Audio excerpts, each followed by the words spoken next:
ಒಂದೆಡೆ ರಾಜ್ಯ ಸರ್ಕಾರ ಆರ್ಥಿಕ ಮುಗ್ಗಟ್ಟು ಎದುರಿಸುತ್ತಿರ್ತಕ್ಕಂಥ ಹಿನ್ನೆಲೆಯಲ್ಲಿ ಸರ್ಕಾರಿ ನೌಕರ ವೇತನ ಪರಿಷ್ಕರಣೆ ಸದ್ಯಕ್ಕೆ ಅಸಾಧ್ಯವೆನ್ನಲಾಗಿದೆ.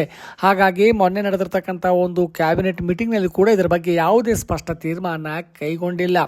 ಹಾಗಾಗಿ ನಾಳೆ ಅಂದರೆ ಜುಲೈ 7ರಂದು ಚಿಕ್ಕಮಗಳೂರಲ್ಲಿ ನಡೀತಕ್ಕಂಥ ರಾಜ್ಯ ಸರ್ಕಾರಿ ನೌಕರ ಕಾರ್ಯಕಾರಿಣಿ ಸಭೆಯ ಮೇಲೆ ಎಲ್ಲ ಸರ್ಕಾರಿ ನೌಕರ ಚಿತ್ತ ನೆಟ್ಟಿದೆ ಎಂದು ಹೇಳಬಹುದು. ಯಾಕಂದ್ರೆ ಸರ್ಕಾರಿ ನೌಕರರಲ್ಲಿ 7ನೇ ವೇತನ ಆಯೋಗದ ಶಿಫಾರಸುಗಳನ್ನು ಜಾರಿ ಮಾಡುವ ನಿರೀಕ್ಷೆ ಇತ್ತು.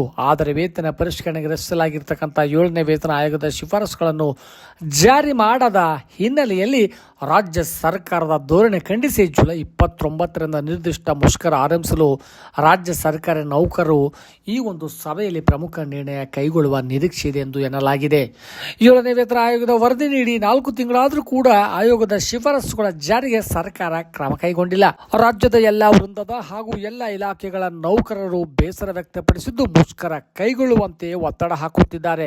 ಈ ಹಿನ್ನೆಲೆಯಲ್ಲಿ ನಾಳೆ ನಡೆಯತಕ್ಕಂಥ ಒಂದು ರಾಜ್ಯ ಸರ್ಕಾರಿ ನೌಕರ ಸಂಘದ ರಾಜ್ಯ ಕಾರ್ಯಕಾರಿಣಿ ಸಭೆಯಲ್ಲಿ ನಿರ್ಧಾರ ಕೈಗೊಂಡು ಅನಿರ್ದಿಷ್ಟಾವಧಿ ಮುಷ್ಕರ ಆರಂಭಿಸತಕ್ಕಂಥ ಬಗ್ಗೆ ಘೋಷಣೆ ಮಾಡಲಾಗುವುದು ಎಂದು ಹೇಳಲಾಗುತ್ತಿದೆ. ಒಂದೊಮ್ಮೆ ಮುಷ್ಕರ ನಡೆಸುವ ಬಗ್ಗೆ ರಾಜ್ಯ ಕಾರ್ಯಕಾರಿಣಿ ಸಭೆಯಲ್ಲಿ ನಿರ್ಣಯ ಕೈಗೊಂಡಿದೆಯಾದರೆ ರಾಜ್ಯ ಸರ್ಕಾರಕ್ಕೆ ತಲೆನೋವು ಆಗುವ ಸಂಭವವಿದೆ. ಹಾಗಾಗಿ ಅಷ್ಟರೊಳಗೆ ವರದಿ ಜಾರಿಗೆ ಆದೇಶಿಸಿದರೂ ಕೂಡ ಆಶ್ಚರ್ಯವಿಲ್ಲ.